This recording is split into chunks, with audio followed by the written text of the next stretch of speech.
Assalamualaikum warahmatullahi wabarakatuh.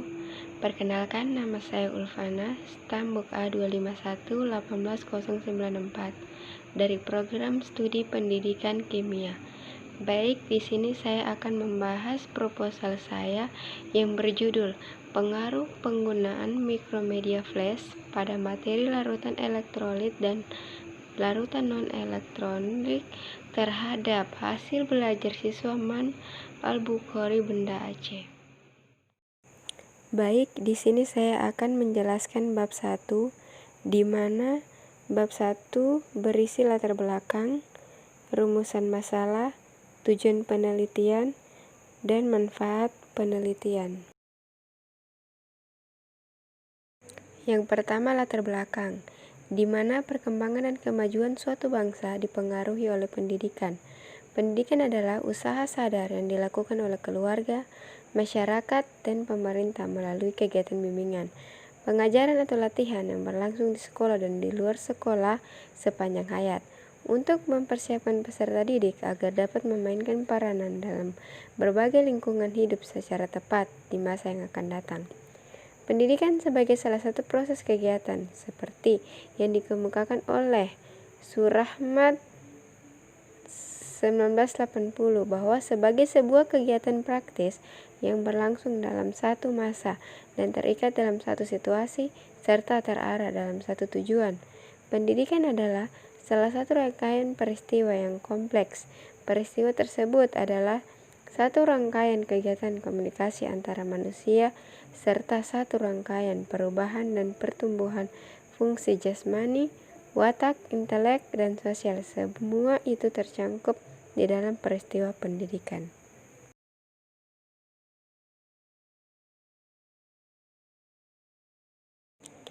Larutan elektrolit dan non-elektrolit merupakan salah satu topik yang diberikan pada siswa MAN Ruko Banda Aceh di kelas 10 semester genap. Larutan elektrolit adalah zat yang dapat menghantarkan arus listrik, sedangkan larutan non-elektrolit yaitu zat yang tidak dapat menghantarkan arus listrik.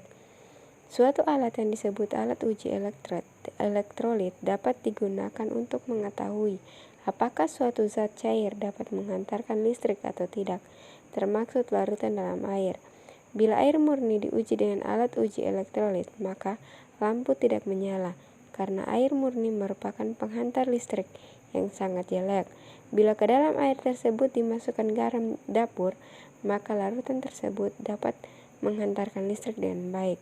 Pada materi larutan elektrolit dan non-elektrolit, siswa masih banyak belum memahami dengan apa yang dipelajari, dikarenakan pada saat pembelajaran guru tidak sering menggunakan laboratorium dan lebih sering menggunakan metode ceramah dibandingkan menerapkan suatu metode yang baru untuk memberi minat belajar pada peserta didik.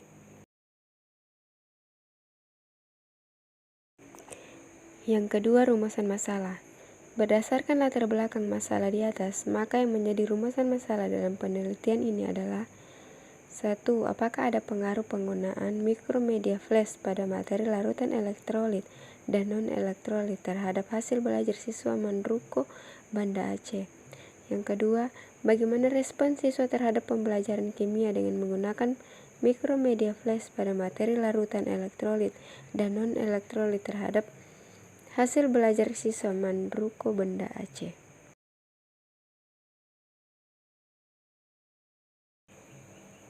Yang ketiga, tujuan penelitian. Setiap kegiatan penelitian yang dilaksanakan seseorang selalu mempunyai tujuan yang ingin dicapai.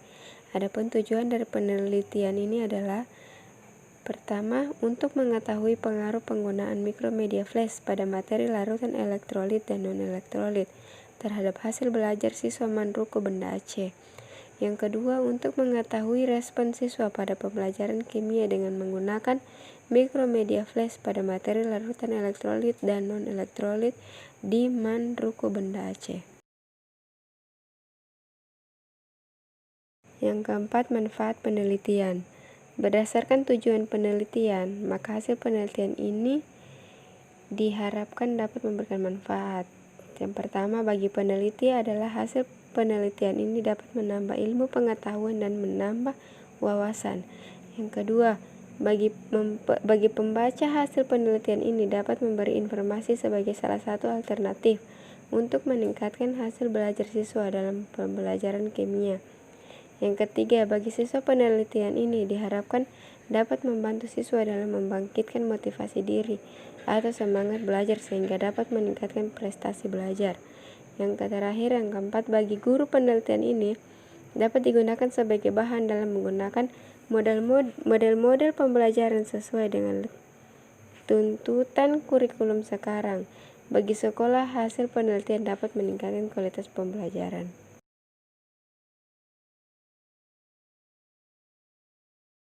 Selanjutnya, bab 2.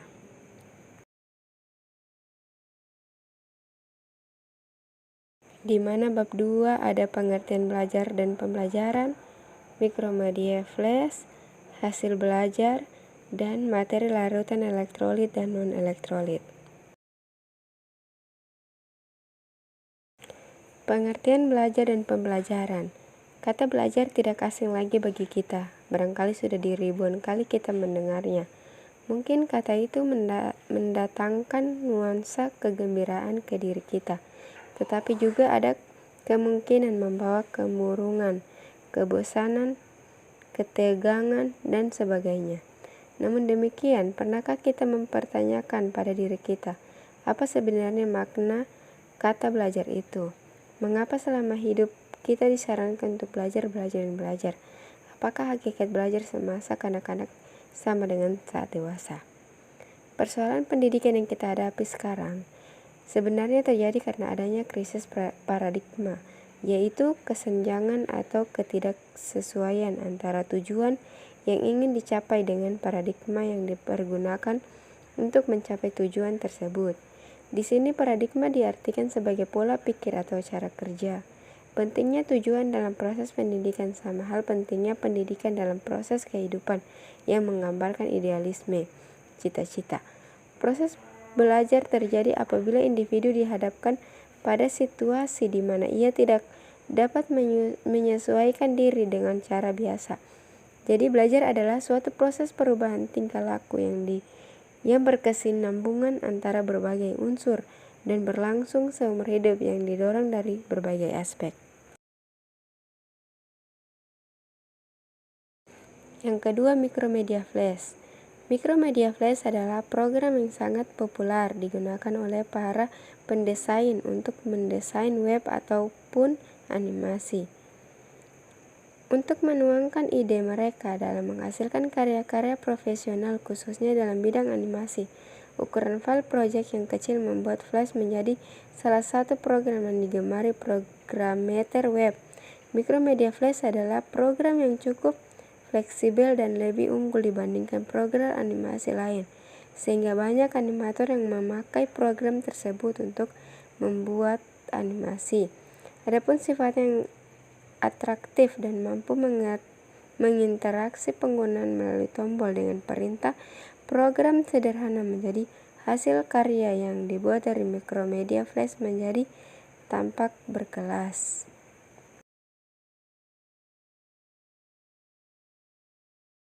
Adapun kelebihan dan kekurangan mikromedia flash. Kelebihan mikromedia flash ada animasi dan gambar konsisten serta fleksibel karena tetap terlihat bagus pada ukuran jendela resolusi layar pada monitor. Kualitas gambar terjaga. Hal ini disebabkan karena flash menggunakan teknologi vektor grafik yang mendeskripsikan gambar memakai garis dan kurva sehingga ukurannya dapat diubah sesuai dengan kebutuhan tanpa mengurangi atau mempengaruhi kualitas gambar. Kekurangan makromedia flash. Pertama, waktu belajarnya lama, apalagi bagi yang belum pernah menggunakan software desain grafis sebelumnya. Yang kedua, menunya tidak user friendly. Yang ketiga, perlu banyak referensi tutorial. Yang keempat, bahasa pemrogramannya agak susah. Yang ketiga, hasil belajar. Hasil belajar dapat diartikan sebagai sesuatu yang terjadi pada perubahan tingkah laku berlaku pada diri seseorang yang dapat diamati dan diukur dalam bentuk pengetahuan, sikap, dan keterampilan. Perubahan tersebut dapat diartikan sebagai terjadinya peningkatan dan pengembangan yang lebih baik dari sebelumnya dan yang tidak tahu menjadi lebih tahu. Yang keempat, materi larutan elektrolit dan non-elektrolit, di mana materi larutan elektrolit dan non-elektrolit itu terdiri dari definisi larutan, komposisi larutan, sifat listrik larutan.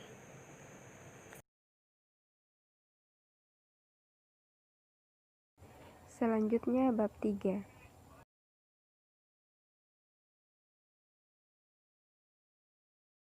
Di mana bab 3 ada rancangan penelitian, populasi dan sampel penelitian, instrumen pengumpulan data, teknik pengumpulan data, dan teknik analisis data.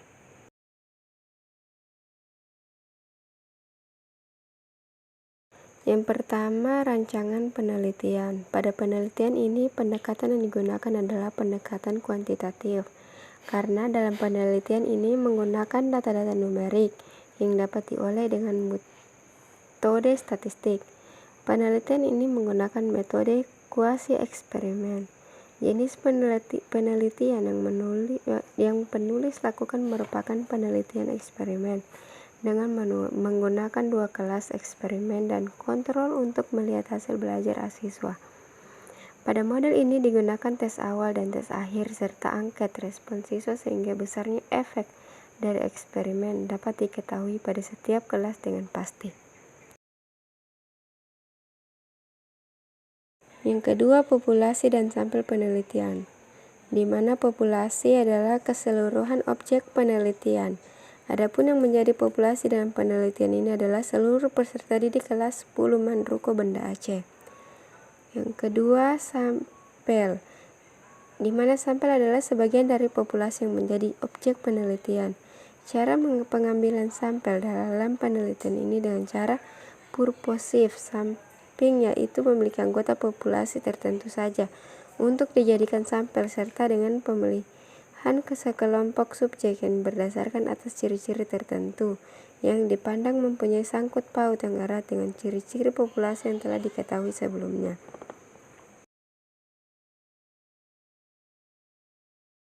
Yang ketiga, instrumen pengumpulan data. Pengumpulan data yang digunakan pada penelitian ini menggunakan satu jenis instrumen. Selama pelaksanaan pembelajaran berlangsung, penelitian bertindak sebagai guru dan selanjutnya data yang telah berkumpul akan dianalisis dengan melibat tingkat keberhasilan belajar siswa serta menganalisis proses pembelajaran dan respon siswa.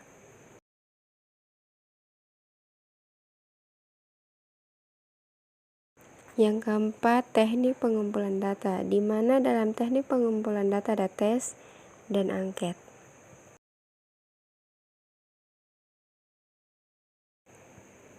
Dan yang kelima, teknik analisis data. Data yang diperoleh pada penelitian ini kemudian dianalisis. Analisis ini berguna untuk mengetahui perkembangan hasil belajar siswa. Data yang dianalisis yaitu dengan menggunakan uji hipotesis, di mana uji tersebut menggunakan uji T.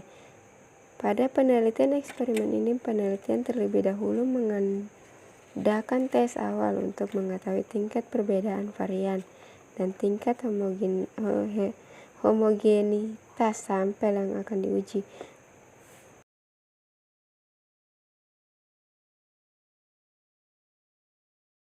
Sekian dan terima kasih. Assalamualaikum warahmatullahi wabarakatuh.